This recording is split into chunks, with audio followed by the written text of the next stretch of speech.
Hello everyone, this is Mohit Tripathi. Journey जो है जो स्टार्ट हो रखी थी ट्रेडर्स से, ईस्ट इंडिया कंपनी के ट्रेडर्स के फॉर्म में आने से, उसके बाद कवर किया गया कंपनी रूल को, तब कवर किया गया क्राउन रूल को। क्राउन रूल जो है अभी फिनिश नहीं हुआ है। लास्ट जो हमने क्राउन रूल में देखा वो था गवर्नमेंट ऑफ इंडिया एक्ट 1919। उसमें उसको हमने लास्ट वीडियो में बहुत ही अच्छे से कवर किया है। उसको आप उस वीडियो में जाके जरूर देख लीजिएगा। इंडियन पॉलिटी की कंप्लीट सीरीज बन रही है इस चैनल पे। डेली उसमें न्यू न्यू टॉपिक्स पे वीडियो अपलोड होती है, तो चैनल को सब्सक्राइब कीजिए ताकि नए नए वीडियोस का नोटिफिकेशन आपको आ जाए। बेल आइकन को जरूर प्रेस कीजिए, नोटिफिकेशन मिस नहीं होने चाहिए। गवर्नमेंट ऑफ इंडियन एक्ट का जो लास्ट मतलब एक फीचर था जिसमें कि ये बताया गया था कि एक कमीशन बनेगा। अब हम इस वीडियो पे आ चुके हैं, बस थोड़ा सा लिंक कर रहे हैं लास्ट एक्ट से,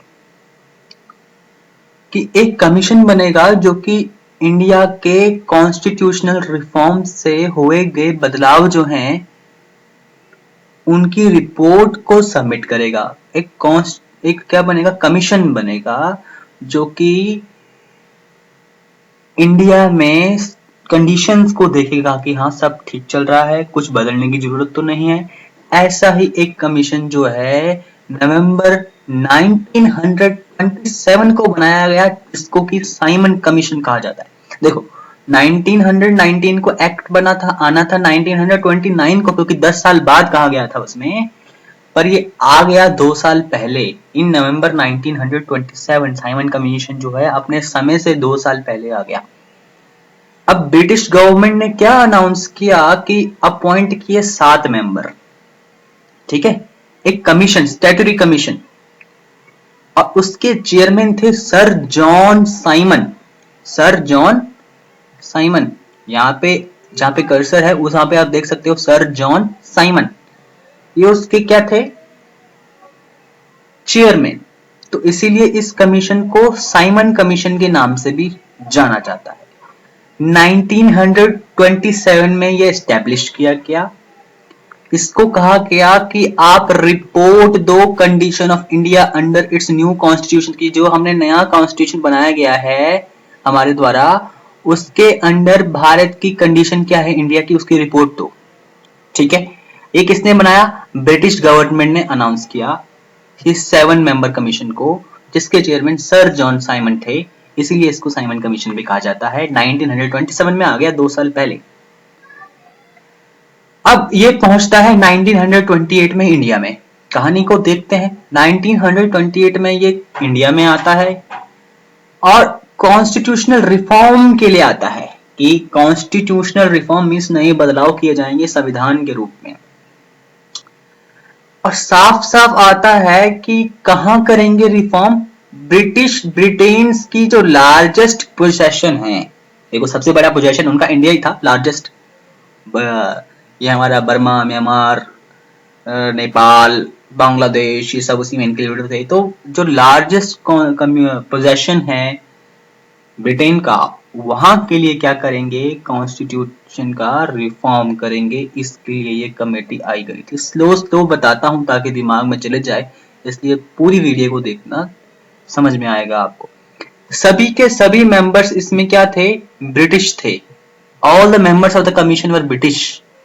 सभी मेंबर क्या थे, ब्रिटिश थे। तो इसलिए जितनी भी पार्टीज थी उस टाइम पे, चाहे वो मुस्लिम लीग है या चाहे कांग्रेस है चाहे और लीडर्स हैं, उसने इसका क्या किया, बॉयकॉट कर दिया कि नहीं, ये कमीशन जो है इंडिया में नहीं आना चाहिए, ये कमीशन इंडिया में नहीं आना चाहिए। इसका रीजन तो आपको पता है कि ये कमीशन क्यों आया था, क्योंकि मॉन्टेगो कैम्सफोर्ड रिफॉर्म जो कि 1919 में था, वहां पे बता दिया गया था कि 10 साल के बाद हम ऐसी कमेटी ले आएंगे जो कि ये बताएगी कि इंडिया में क्या सब ठीक है या नहीं है।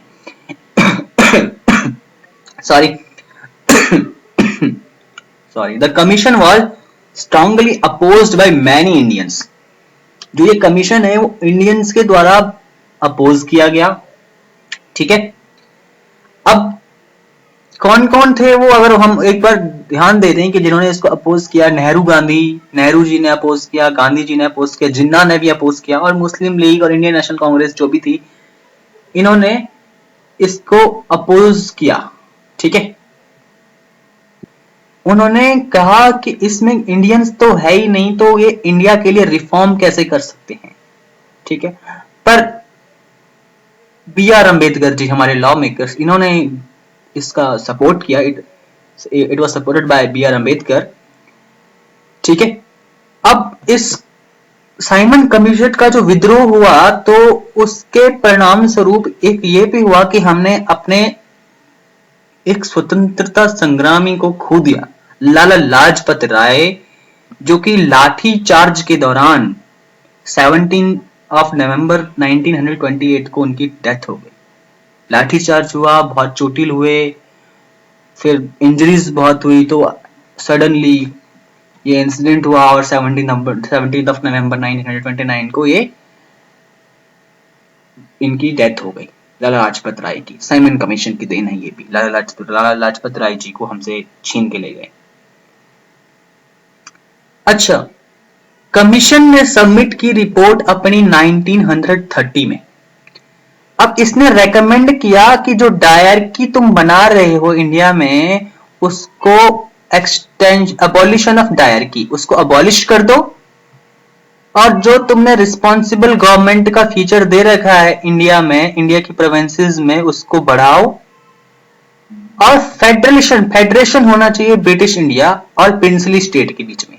जैसे फेडरेशन आज के टाइम पे चलता है ना, फेडरल स्टेट्स के तौर पे स्टेट अपना भी काम करती है और सेंटर अपना काम करती है, वैसे ही क्या कह रहे थे, इन्होंने कहा कि फेडरेशन होना चाहिए ब्रिटिश इंडिया और प्रिंसली स्टेट के बीच में, और जो कम्युनल इलेक्टोरेट है उसको कंटिन्यू करो। कम्युनल इलेक्टोरेट जो है, इसको क्या करो, कंटिन्यू करो कम्युनल इलेक्टोरेट को। ठीक है, तो ये कहानी थी। इसमें एक बार थर्ड पॉइंट को मैं एक बार दोबारा से करता हूं, अबॉलिशन, जो इसकी एक रिकमेंडेशन थी साइमन कमीशन की, इसने क्या चीज, एक्सटेंशन किया रिस्पॉन्सिबल गवर्नमेंट का प्रोविंसेस में, फेडरेशन को बढ़ावा दिया, कम्युनल इलेक्टोरेट को कहा कि नहीं ये लागू रहना चाहिए, और जो डायरकी गवर्नमेंट आ रखी थी, जो सक्सेसफुल भी नहीं रही थी, उसको क्या करने के लिए कह दिया, अबॉलिश करने के लिए कह दिया। अब इंडियंस तो इसका विरोध कर रहे थे, उस टाइम पे अपोज हो रहा था इसका बहुत बड़ा, तो एक कमीशन बनाया गया। ठीक है, कि ताकि एक प्रपोजल तैयार कर दिया जाए, कमीशन बनाया गया, जिस कमीशन में British government convened 3 round table conference, 3 round table conferences की गई। ठीक है, किसके बीच, उसमें किस किस ने पार्टिसिपेट किया राउंड टेबल कॉन्फ्रेंस में, ब्रिटिश गवर्नमेंट के रिप्रेजेंटेटिव थे, ब्रिटिश इंडिया के रिप्रेजेंटेटिव्स थे, और इंडियन के जो प्रिंसली स्टेट्स थे, उसके जो प्रिंसली स्टेट के जो रिप्रेजेंटेटिव थे, उन्होंने इसमें पार्टिसिपेट किया, और एक इस प्रपोजल को क्या इस प्रपोजल का क्या किया जाए, इस प्रपोजल का क्या किया जाए, उसके बारे में 3 राउंड टेबल कॉन्फ्रेंसेस की गई। इसमें किस किसने पार्टिसिपेट किया, representative of British government, British India and Indian princely states. अब डिस्कशन हुआ, तो डिस्कशन के बाद व्हाइट पेपर लाया गया, white paper on constitutional reform कहा जाता है। अब ये सबमिट किया गया joint select committee of British parliament के पास। ठीक है, अब जो ब्रिटिश गवर्नमेंट, ब्रिटिश इंडिया और प्रिंसली स्टेट्स के बीच में जो भी बातचीत हुई, जो भी इन्होंने मसौदा तैयार किया, फिर एक व्हाइट पेपर ऑन कॉन्स्टिट्यूशन लाया गया, और उसको ज्वाइंट सेलेक्ट कमेटी के पास भेज दिया गया। और फाइनली जो रिकमेंडेशन थी, इस कमेटी ने जो भी रिकमेंडेशन दी, वो गवर्नमेंट ऑफ इंडिया एक्ट 1935 में कुछ बदलाव के साथ इंडिया में संवैधानिक रूप से लागू हो गए।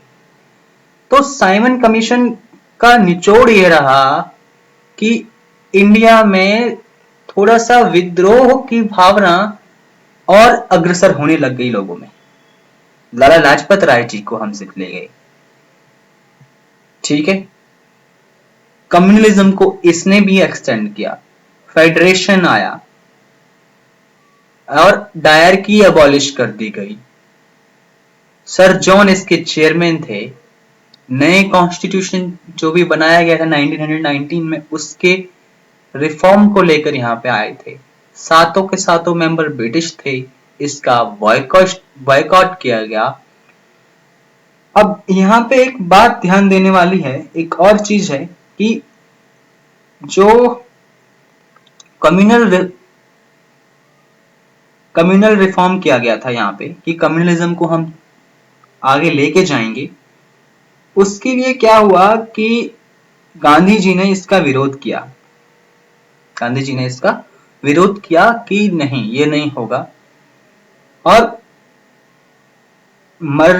टिल द डेथ तक वो अनशन तक बैठ गए। ऐसा उन्होंने कहा कि मरण जब तक मृत्यु नहीं आ जाती हम अनशन पे रहेंगे, अन्न नहीं लेंगे। पर फाइनली एक अग्रीमेंट हो जाता है जिसमें कि वो कह देते हैं कि क्या चीज, जो ये कम्युनल इलेक्टोरेट है ये रहेगा और यहाँ पे जॉइंट हिंदू इलेक्टोरेट पे आएगा। अब यहाँ पे कम्युनल इलेक्टोरेट को कैसे एक्सटेंड किया गया था, कंटिन्यूशन कैसे किया गया, इस पे भी थोड़ा लाइट करते हैं कि यहाँ पे कहा गया कि जो communal electorate Muslims, Sikhs, Jain, European and Anglo Indians के लिए है, उसको जो डिप्रेसिव कम्युनिटीज हैं, शेड्यूल कास्ट एटसेट्रा, उनके लिए भी ये बनाया जाए।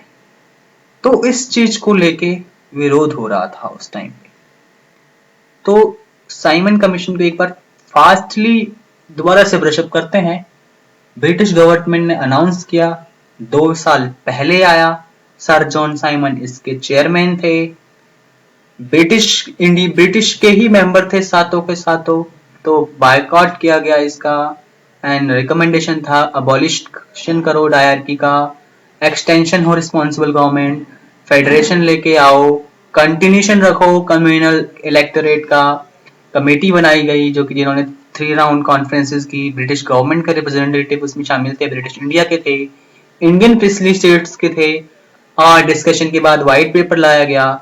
उस व्हाइट पेपर को committee, joint committee, selection committee के पास भेज दिया गया। उसकी रिकमेंडेशन के बाद जो भी फीचर्स इसमें लाए थे, वो फीचर्स जो हैं government of India act of 1935 में लाए गए और इंडिया में लागू हो गए। अब नेक्स्ट वीडियो में हम यही पढ़ेंगे, government of India act of 1935। Till the time, thank you so much, and I request to you like, share and subscribe and press the bell icon for the notification of my further videos. Thank you so much.